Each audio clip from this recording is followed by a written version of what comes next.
أشرقت نفسي بنور من فؤادي حينما رددت يا رب العباد وانتشت روحي وصار الدمع يجري.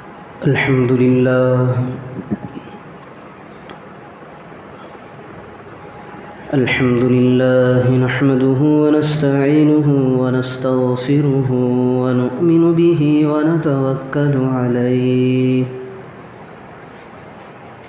ونعوذ بالله من شرور أنفسنا ومن سيئات أعمالنا من يهده الله فلا مضل له ومن يضلله فلا هادي له ونشهد أن لا إله إلا الله وحده لا شريك له ونشهد أن سيدنا وسندنا ونبينا وحبيبنا ومولانا محمدا عبده ورسوله. أما بعد فقد قال الله تبارك وتعالى في كلامه المجيد والفرقان الحميد بعد أعوذ بالله من الشيطان الرجيم بسم الله الرحمن الرحيم إن الدين عند الله الإسلام. وقال تعالى في موضع آخر أطيعوا الله وأطيعوا الرسول فإن توليتم فإنما على رسولنا البلاغ المبين. وقال نبينا صلى الله عليه وسلم اللهم بارك لنا في رجب وشعبان وبلغنا رمضان أو كما قال صلى الله عليه وسلم. محترم دوستوں اور بزرگوں، میرے بھائیوں، ہم سب جانتے ہیں کہ یہ جو جمعہ ہے شعبان المعظم کا پہلا جمعہ ہے. ویسے اگر احادیث کی کتابوں میں قرآن پاک کے تفاسیر کے اندر دیکھا جائے تو شعبان کے مہینے کی بہت ساری فضیلتیں ملتی ہیں.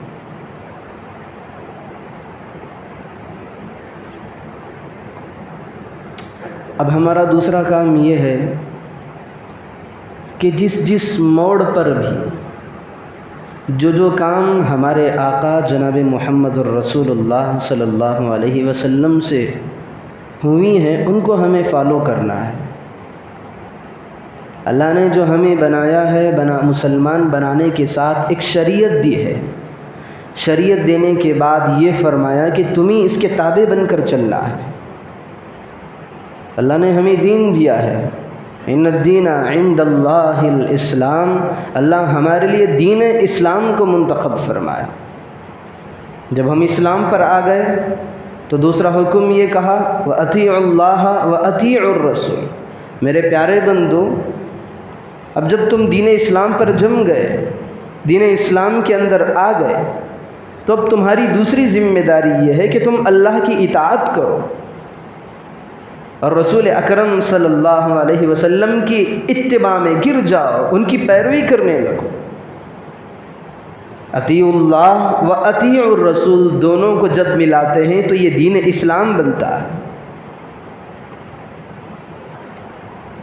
تو ہمیں ہر موڑ پر، ہر موقع پر ہم مسلمانوں کو یہ حکم دیا گیا ہے کہ جس چیز کو بھی تم دیکھو تو تمہیں اس بات کی ضرورت ہے کہ تم اپنے نبی کو دیکھو، کتاب اللہ کی طرف رجوع کرو. قرآن اس کے بارے میں کہتا کیا ہے، میرے آقا میرے رسول اس کے بارے میں کہتے کیا ہیں.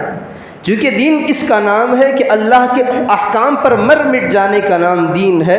رسول اللہ صلی اللہ علیہ وسلم کے طریقوں پر مضبوطی کے ساتھ کھڑے رہنے کا نام دین ہے. دین یہ نہیں کہ جو مرضی آئے کرنے لگو،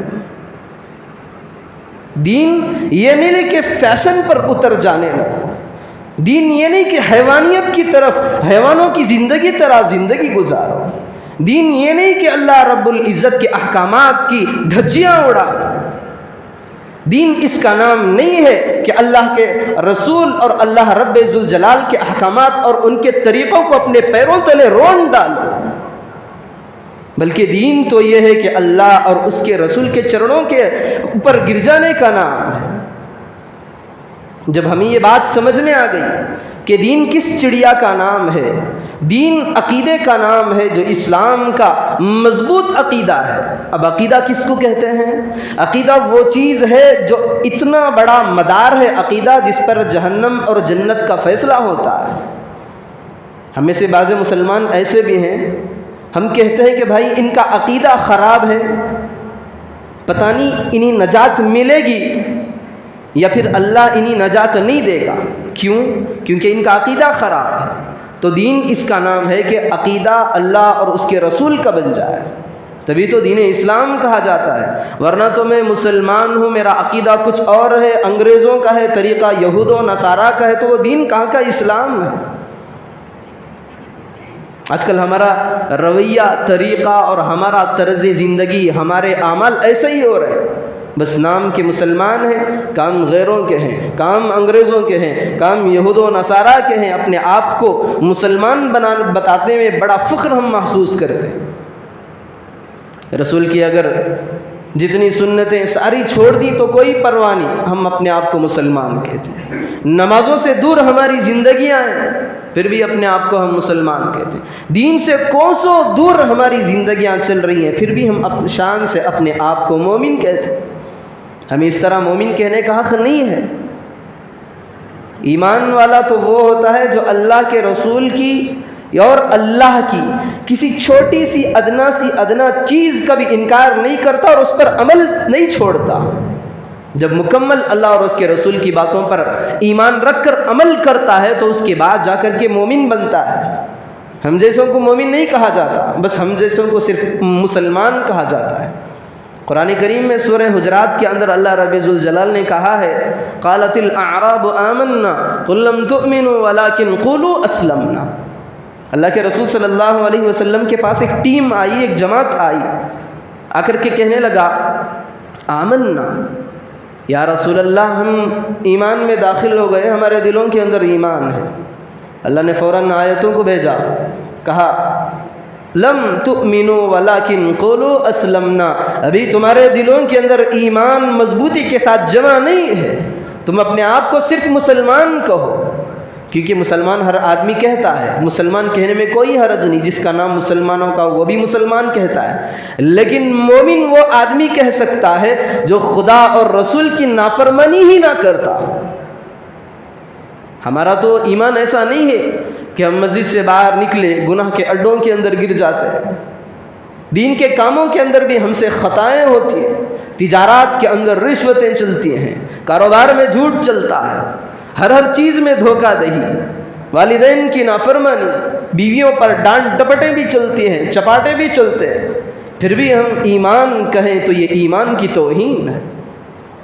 تو میں بتا رہا تھا کہ جب اللہ رب ذوالجلال نے ہمارے لیے دین اسلام کو منتخب کر دیا ہے تو ہمارا ہر طریقے کے اندر ہمیں فالو ہمارے آقا کو کرنا ہے۔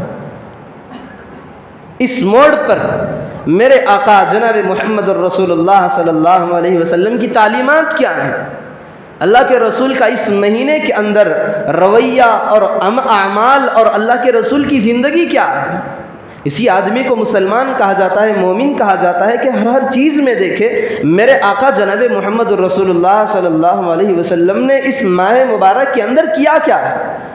ہم سواری پہ چڑھ رہے ہیں، بس میں ہو، ٹرین میں ہو، قدم رکھ رہے ہیں تو پہلے یہ سوچیں گے جب اللہ کے رسول صلی اللہ علیہ وسلم اپنی گھڑ سواری پر سوار کرتے، گھوڑے پر اللہ کے رسول کی سواری ہوتی یا اونٹ پر ہوتی، جب اللہ کے رسول کجاوے پر چڑھنے کے لیے قدم مبارک رکھتے تو اللہ کے رسول کا طرز عمل کیا تھا، اللہ کے رسول کا معمول کیا تھا۔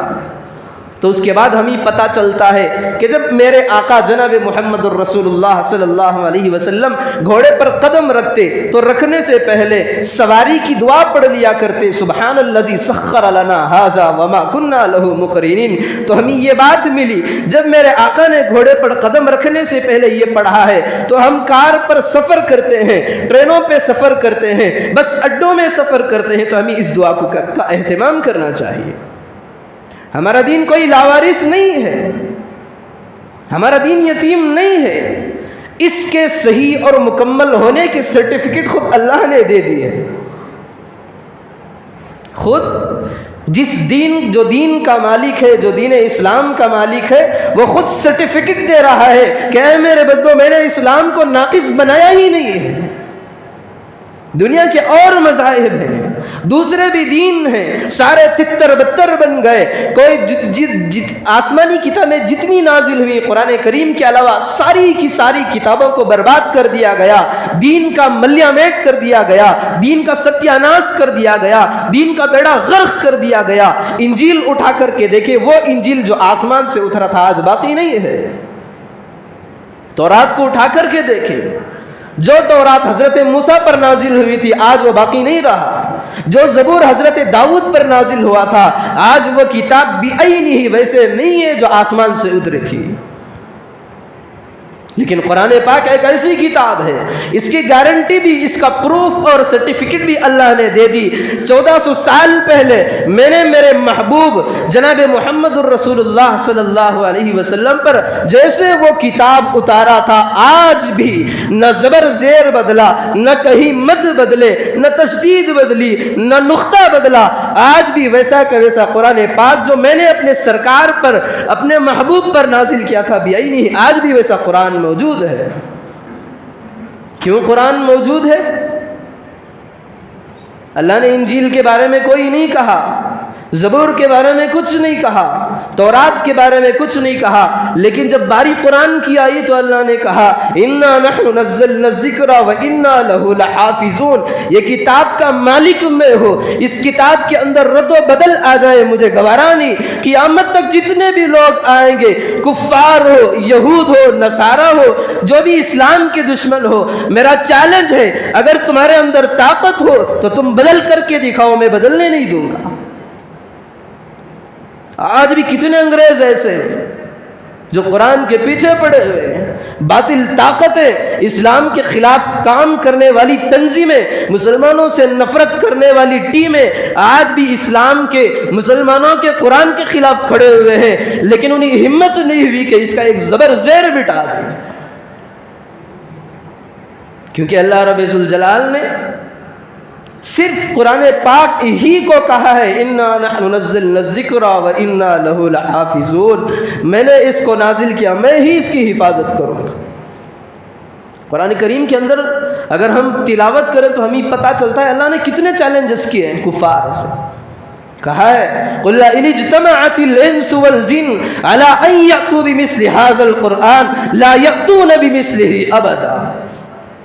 اے کافرو، اے دین کے غدارو، اسلام کے دشمنوں، میرے رسول سے نفرت کرنے والی قوموں، تمہیں چیلنج ہے، جاؤ، ایک دن نہیں، 2 دن نہیں، قیامت تک میرا تمہارے ساتھ چیلنج ہے۔ قُلْ إِنِ اجْتَمَعَتِ الْإِنسُ وَالْجِنُّ، اگر انسان کو، ساری دنیا کے انسان کو تم لے لو، والجن، اور جتنے بھی دنیا کے اندر جن ہیں ساروں کو لے لو، قُلْ إِنِ اجْتَمَعَتِ الْإِنسُ وَالْجِنُّ عَلَىٰ أَن يَأْتُوا بِمِثْلِ هَٰذَا الْقُرْآنِ، اگر ایسا قرآن اس جیسا اگر پیش کرنا چاہو تو جاؤ، تمہارے پاس وقت ہے، قیامت تک کا بدل کے دکھا دینا۔ ایک طرف اللہ رب ذوالجلال کا کھلا ہوا چیلنج کفار کو ہے، تو دوسری طرف خود اللہ رب ذوالجلال کہہ رہا ہے اِنَّا نَحْنُ نَزَّلْنَا الذِّكْرَ وَإِنَّا لَهُ لَحَافِظُونَ۔ تمہارے اندر یہ طاقت نہیں ہے کہ تم میرے قرآن کے اندر چینجز کر سکو۔ ہے کوئی مائی کا لال جو آج پیدا ہوا ہو یا قیامت تک پیدا ہونے والا کوئی بھی ہے، قرآن اٹھا اور بدل کر کے دکھا، کسی کے اندر یہ ہمت نہیں ہے، ایسا کوئی مائی کا لال پیدا ہو ہی نہیں سکتا۔ جس قرآن کا مالک خود اس کی حفاظت کرنے پہ تل جائے تو کون اس کے کلام کے اندر رد و بدل کرنے کی طاقت رکھتا ہے؟ یہ تو قرآن مخلوق نہیں ہے، جس طرح اللہ کی ذات، اللہ کہتا ہے کل من علیہا فان، یہ دھرتی پہ جتنی چیزیں ہیں ساری چیزوں کو ایک نہ ایک دن فنا ہونا ہے۔ ہم یہ چمن، خوبصورت چمن دنیا کا جو دیکھ رہے ہیں، اس کے ٹمٹماتے ہوئے سورج ہمیں نظر آ رہے ہیں، شام کے اندر رونق والے ستارے ہمیں نظر آ رہے ہیں۔ اللہ کہہ رہا ہے کل من علیہا فان، ہر ایک کو تباہی کے گھاٹ اترنا ہے۔ وَيَبْقَى وَجْهُ رَبِّكَ ذُو الْجَلَالِ وَالْإِكْرَامِ، صرف شان والے رب کی ذات ہی ایک ہے جو کبھی اسے فنا کے گھاٹ نہیں ہونا۔ ہمارے رب کی ذات کبھی فنا ہونے والی نہیں ہے، باقی کی ساری چیزیں فنا ہونے والی ہیں۔ تو اللہ کہہ رہا ہے جس طرح یہ دنیا کے اندر دنیا کی ساری چیزوں کو تم دیکھ رہے ہو، یہ اللہ کی مخلوق ہے، اللہ کی مخلوق کو فنا ہونا ہے، لیکن قرآن یہ مخلوق نہیں ہے، یہ رب ذوالجلال کا کلام ہے۔ جس طرح اللہ رب ذوالجلال ہمیشہ رہنے والا ہے، اسی طرح اس کا کلام باقی رہنے والا ہے۔ ہاں ایسا ہوگا کہ قیامت کے قریب رب ذوالجلال کہتا ہے، اللہ کے رسول صلی اللہ علیہ وسلم نے فرمایا جب قیامت کے قریب اللہ رب ذوالجلال قیامت برپا کرنا چاہتے ہیں تو قرآن کے نقوش جو ہیں اس کو باقی رہ کر قرآن کی ساری چیزیں اٹھا لیں گے، علماء کو اٹھاتا جائے گا، پھر قرآن کو یوں اٹھاتا جائے گا کہ لوگوں کے اندر قرآن پر عمل کرنے کا جذبہ ختم ہو جائے گا، صرف اب بچا کچا نام کا مسلمان باقی رہے گا، کام غیروں کا، یہودیوں کا اور انگریزوں کا ہوگا۔ تو ایسے وقت میں رب ذوالجلال کہتا ہے ایک وقت میں بھی وہ دنیا پر لاؤں گا کہ کسی زبان کے اوپر اللہ کا نام نہیں آئے گا۔ اللہ بھی یہی کہتا ہے، اللہ کے رسول بھی یہی کہتا ہے کہ جب تک اس ساری دھرتی پر ایک بندہ بھی کونے میں بیٹھ کر اللہ اللہ کرتا رہتا ہے اس وقت تک میں قیامت کو قائم نہیں کروں گا۔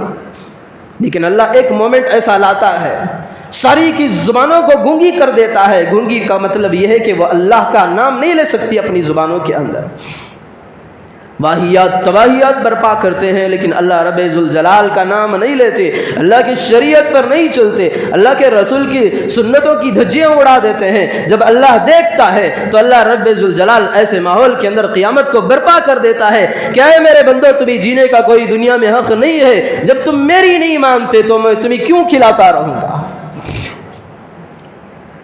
آج ہمارے پاس وقت ہے، آج بھی ہم اللہ کی نہیں مان رہے پھر بھی اللہ کھلا رہا ہے، اللہ تو غیروں کو کھلا رہا ہے، ہمیں کیوں نہیں کھلائے گا جبکہ ہم اللہ کا نام لینے والے ہیں۔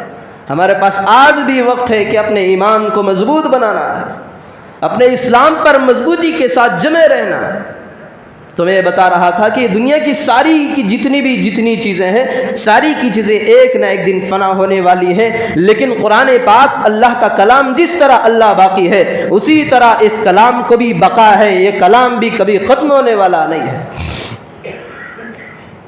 اب ذرا غور کریں، جتنے بھی اللہ کی مخلوق ہے ساری مخلوق کے اندر جیسے ہی زمانہ گزرتا گیا اس کے اندر چینجز آتے گئے۔ قرآن کے اندر آج تک 1400 سال گزر گئے، کمی کیوں نہیں آئی؟ مخلوق ہوتی تو کمی آتی، قرآن تو اللہ رب ذوالجلال کا کلام ہے، ہمیشہ باقی رہنے والی چیز ہے، یہ مخلوق نہیں ہے، مخلوق کے اندر زوال آنا ہے۔ آپ آدم علیہ السلام کے زمانے کے دور کو اٹھائیں تو حضرت آدم علیہ السلام کے بارے میں مشکات کے اندر احادیث ملتی ہیں، 7 گز کے لمبے فٹ کے انسان ہوتے ہیں۔ قوم نوح، قوم عاد، قوم سمود کے اندر اگر ہم تاریخ میں پڑھ کر کے دیکھیں، قرآن سے خود پوچھیں تو قرآن کہتا ہے وَتَرَى الْقَوْمَ فِيهَا سَرْعَىٰ كَأَنَّهُمْ أَعْجَازُ نَخْلٍ خَاوِيَةٍ۔ جب اللہ رب ذوالجلال نے قوم عاد اور قوم سمود کو تباہی کے گھاٹ اتار دیا، قوم عاد پر اللہ رب ذوالجلال نے تیز و تند ہوا کو برسایا، ہوا کو چھوڑ دیا تو ہوا ایسی تیز تھی کہ اس قوم کے اندر بڑے بڑے عالی لاش کے جسموں والے مضبوط قد و قامت والے انسان تھے، ہوا جس سے بھی ٹکراتی یہ بندہ جس طرح ہوا کے اندر پتنگے اڑتے ہیں، ریزے ریزے ہو کر کے روئی کے اڑتے ہیں، پرزے اڑتے ہیں، اس طرح اس قوم کے بڑے طاقتور قوم اس طرح اڑنے لگے، جا کر کے ان کے اجسام پہاڑوں سے ٹکراتے، اتنی بڑی تیز و تند ہوا تھی۔ اللہ ان کے بارے میں کہا کأنہم اعجاز نخل خاویہ، اگر تم جا کر کے انہیں دیکھتے تو ان کے قد میں ایسے نظر آتے کأنہم اعجاز نخل خاویہ، جو کھجور کے درخت کے بڑے بڑے تنے ہوتے ہیں، بڑے بڑے لمبے سے تنے، اس طرح ان کے قد ہوتے تھے۔ یہ مخلوق کے اندر زوال ہے۔ آدم علیہ السلام کے زمانے سے لے کر مخلوق کے قد بڑے لمبے لمبے تھے، عمریں بھی ان کی طویل تھیں۔ یہ مخلوق ہے، مخلوق کے اندر ہر دور کے اندر چینجز آئے۔ حضرت نوح علیہ السلام کے بارے میں آتا ہے، یا حضرت عیسیٰ علیہ السلام کے بارے میں آتا ہے غالباً، ایک بوڑھی عورت تھی، اس کے بیٹے کا انتقال ہو گیا، رو رہی تھی۔ کسی نے پوچھا مائی جان رو کیوں رہی ہے؟ کہنے لگی کہ میرا 400 سال کا بیٹا آج دنیا سے چلا گیا۔ کتنے سال کا بھائی؟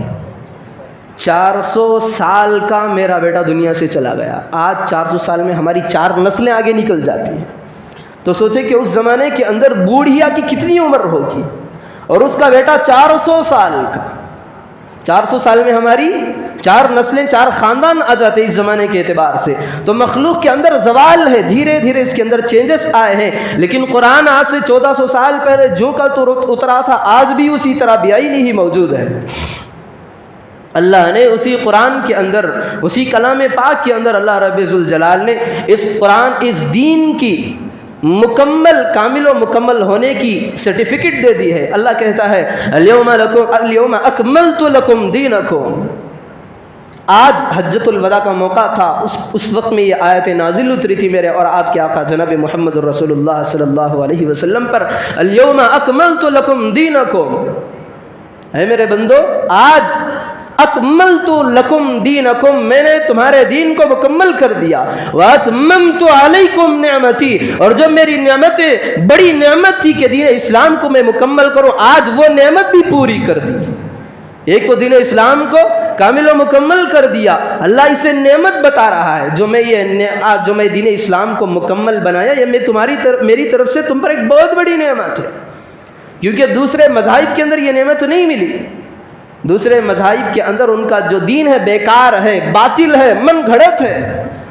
ان الدین عند اللہ الاسلام، تو میں یہ بتا رہا تھا، خود اللہ رب ذوالجلال نے اس دین اسلام کی کامل و مکمل ہونے کی سرٹیفکیٹ خود اپنے کلام پاک میں سورہ مائدہ کے اندر دی ہے، اليوم اکملت لکم دینکم واتممت علیکم نعمتی ورضیت لکم الاسلام دینا۔ تو یہ بندوں کے لیے ایک رب ذوالجلال کی آواز ہے کہ اے میرے بندو، تم ہر موڑ پر اپنی نظر کو اٹھا کے چلنا، تمہیں چلنا ہے تو تمہیں دیکھنا شریعت نے ہمیں چلنے کا سبق کس انداز سے دیا ہے، میرے آقا کا پیغام چلنے والوں کے لیے کس طرح تھا،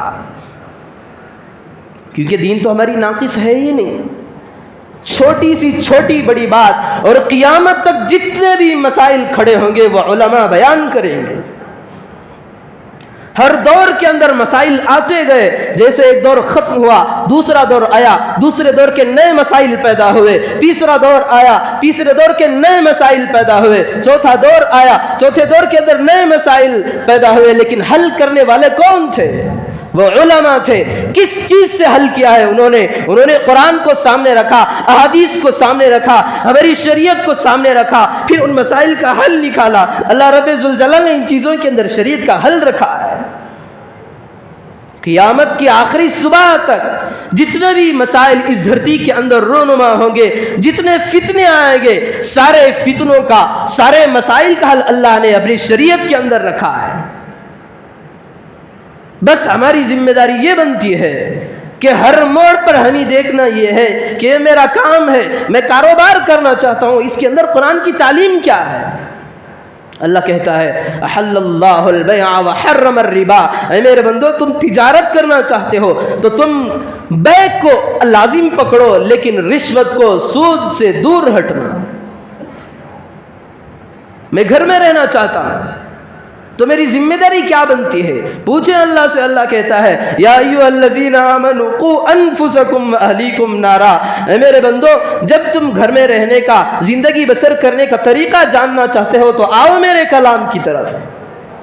اللہ کہتا ہے یا ایھا الذین آمنوا قوا انفسکم، جب تم دنیا کے اندر پیدا ہو گئے اب بس تمہاری ایک ہی فکر ہے کہ میں کیسے جہنم سے بچ جاؤں، تو اللہ ایک سٹپ آگے اتر کر کہتا ہے وَأَهْلِكُمْ نَارًا، اسی پر بس نہیں ہے کہ تم کامیاب ہو جاؤ بلکہ تمہارا گھرانہ بھی دیندار ہو جائے، تمہارا گھرانہ بھی نمازی بن جائے، تمہاری اولادیں بھی نمازی بن جائے، مرد ہو یا عورت ہو سارے کے سارے دین پر جمے رہ جائیں، یہ تمہاری ذمہ داری ہے۔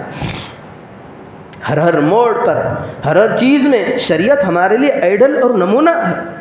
ہم دیکھیں تو کس کو دیکھیں؟ یا تو اللہ کی کتاب کو دیکھیں گے، یا تو آقا جناب محمد الرسول اللہ صلی اللہ علیہ وسلم کے سنتوں اور ان کی شریعت کو دیکھیں گے۔ تو میں بتا رہا تھا کہ آج جو شعبان المعظم کا مہینہ ہے، اس میں میرے اور آپ کے آقا جناب محمد الرسول اللہ صلی اللہ علیہ وسلم کا طرز کیا تھا، رسول اللہ صلی اللہ علیہ وسلم کی زندگی کا نمونہ کیا تھا۔ تو حضرت عائشہ کہتے ہیں کہ اللہ کے رسول صلی اللہ علیہ وسلم رمضان میں جو روزہ رکھا کرتے تھے، اس کے علاوہ میں نے آپ علیہ الصلاۃ والسلام کو دیکھا کہ اللہ کے پیارے حبیب جناب محمد رسول اللہ صلی اللہ علیہ وسلم نے جو سب سے زیادہ روزے رکھے شعبان کے اندر رکھے۔ اللہ جا بجا قرآن کریم کے اندر کہا ہے یا ایھا الذین آمنوا ادخلوا فی السلم کافہ، اے میرے مومنوں ایمان والے بندوں، جب تمہیں دین پر چلنا ہے، اسلام پر چلنا ہے تو مضبوطی کے ساتھ پورے دین پر کیوں نہیں چلتے؟ ہم نے بعض طریقوں کو لے لیا، بعضوں کو چھوڑ دیا۔ اب اللہ کے رسول صلی اللہ علیہ وسلم کا طرز دیکھیں، حضرت عائشہ بیان کرتی ہیں کہ میں نے اللہ کے رسول کو دیکھا ہے رمضان کے وقت سب سے زیادہ کثرت سے اللہ کے رسول روزہ رکھا کرتے تھے شعبان کے اندر۔ ہم کیا کرتے ہیں بھائی؟ بس ایک ہی روزہ ہمیں شعبان میں یاد آتا ہے، وہ بھی 15ویں شعبان کا۔ تب اللہ کے رسول صلی اللہ علیہ وسلم کی تعلیمات کہاں گئی ہماری زندگیوں سے؟ اور جب ابھی شب معراج کچھ دن پہلے گئے، ہمیں بھی اس کی تاریخ پتہ نہیں ہے، چونکہ روایتوں کے اندر بعض تاریخ ٹکراتی ہیں۔ کبھی کتابوں کے اندر یہ بات ملتی ہے کہ میرے اور آپ کے آقا جناب محمد رسول اللہ صلی اللہ علیہ وسلم کو جو معراج کرائی گئی ہے 27ویں شب تھی رجب کی، لیکن تاریخ ہے، تاریخ کے اندر روایتیں ٹکراتی ہیں۔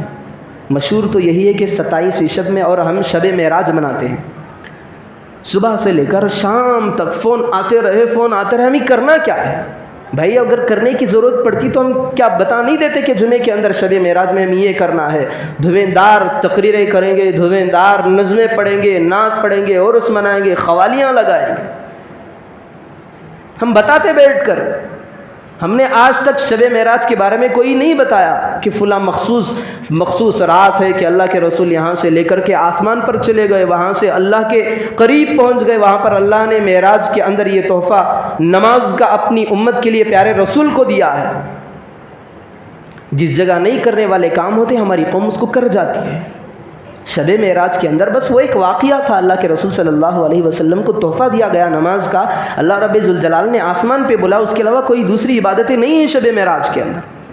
ہاں اگر کرنا ہی چاہتے ہیں تو ضروری نہیں، اگر کرنا چاہتے تو اچھی نیت سے ہاں دین کی باتیں کر سکتے ہیں، ورنہ تو ہنگامے کھڑا کر دینا، نعت کے بھرمار لگا دینا، یہ کوئی ضروری طریقہ نہیں ہے، اور یہ اس کو بدعت کہا جاتا ہے، کیونکہ جو رسول اللہ صلی اللہ علیہ وسلم نے کرنے کا نہیں کہا اس کے بارے میں زور نہیں لگا، اب ہم اس کو زور لگا رہے ہیں، ہمیں حق کیا بنتا ہے؟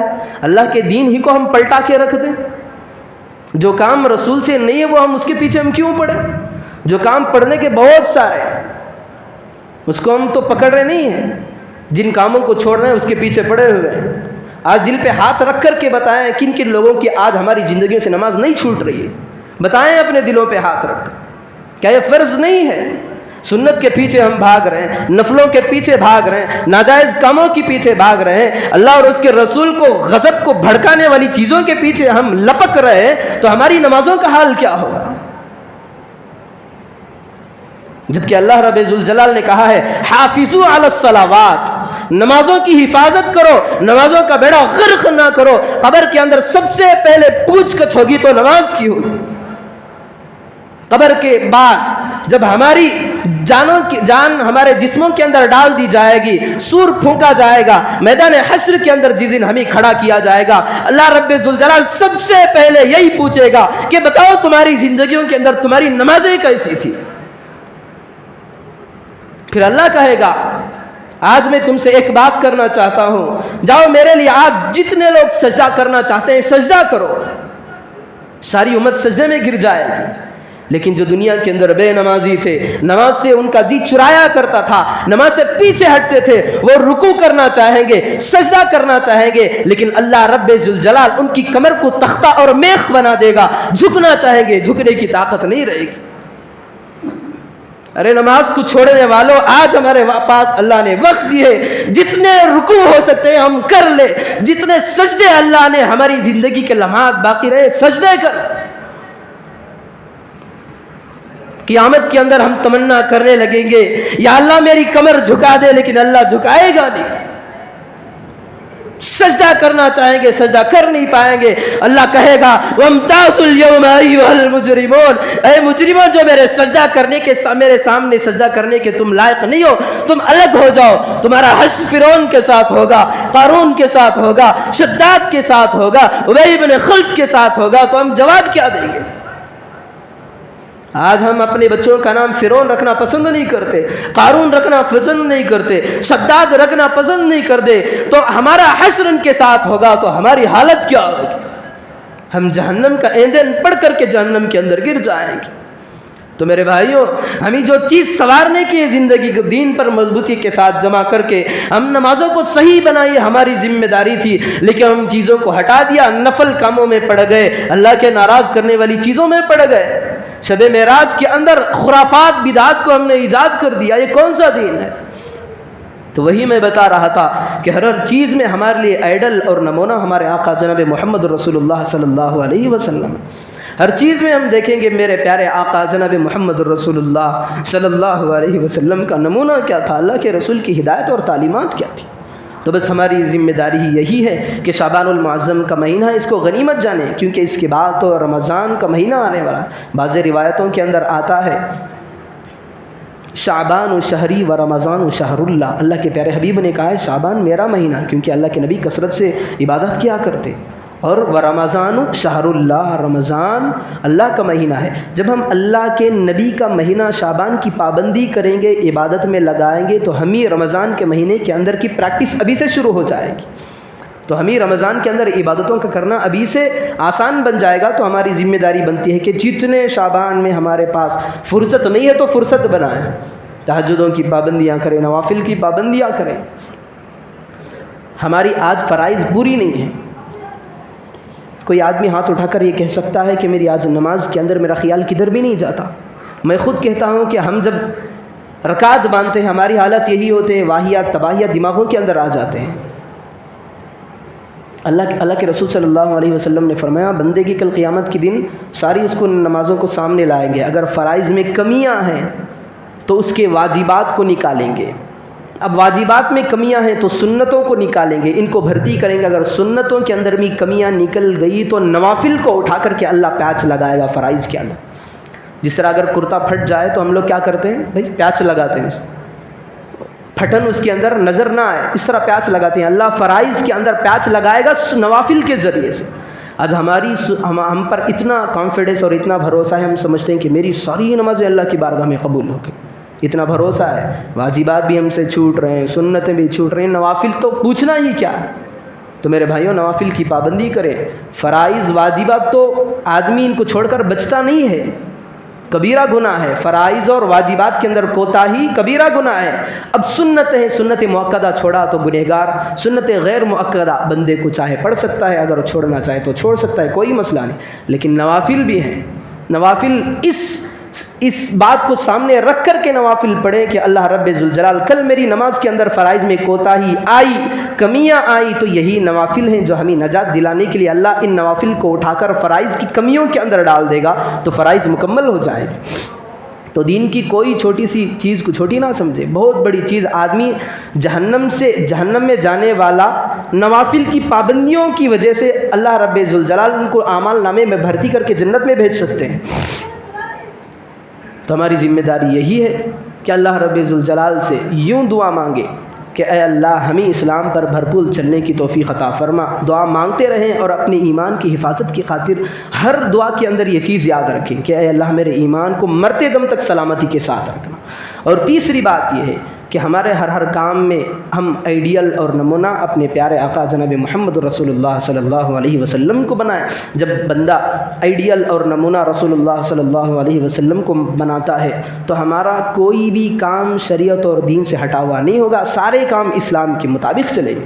اللہ رب ذوالجلال سے دعا فرمائیں کہ اللہ پاک ہم تمام کو کہی ہوئی سنی ہوئی باتوں پر عمل کی توفیق عطا فرمائیں. آمین. وآخر دعوانا ان الحمد للہ رب العالمین.